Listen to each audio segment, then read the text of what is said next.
historien om Flemming. Flemming er en ganske almindelig dansk dreng. Han er bare ualmindelig stor af sin alder. Som 12-årig dør Flemmings forældre, men fordi han ligner en på 21, giver kommunen ham et hus i Stenløse. Flemming bor helt alene, mens han passer sin skolegang. Men det er ikke nogen lykkelig tid. Hver dag bliver han mobbet. Du er stor og grim. Men som årene går, bliver Flemming helt immun over for mobberierne. Fuck af. Nå. Når Flemming kommer hjem fra arbejde, har han små kapsler siddende under sine sko. Det tror Flemming er helt almindeligt, at man har. Det er først den dag, hvor han kommer gående over parkeringspladsen, og kapslerne følger efter ham, at det går op for Flemming.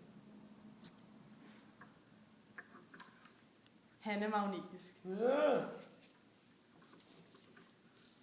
Efter denne opdagelse begynder Flemming at tage de små metalstykker til sig og tage dem med hjem i sit hus, som derfor langsomt bliver fyldt op med metal.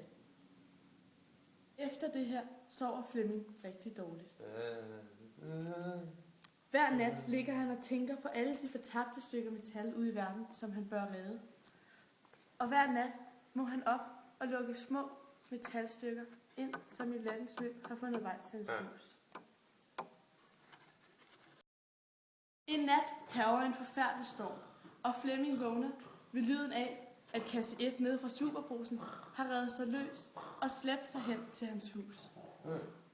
Flemming tager kasse 1 til sig, og herefter bliver de tro følgesvenner. Flemming opdager, at med kasse 1 og alle de andre små metalstykker, er han lykkelig. Hello! Endnu en storm kommer til Danmark.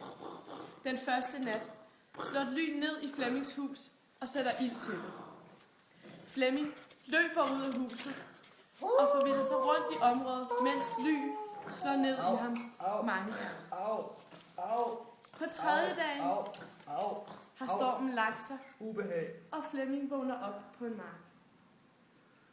Alt metallet har smeltet sig ind i ham, og kasse 1 sidder fast på hans højre arm. Flemming skyder, uden at tænke over det, en metalkugle ud af kasse 1 og smadrer et træ, der står i nærheden. Flemming opdager, at han er blevet Magneto.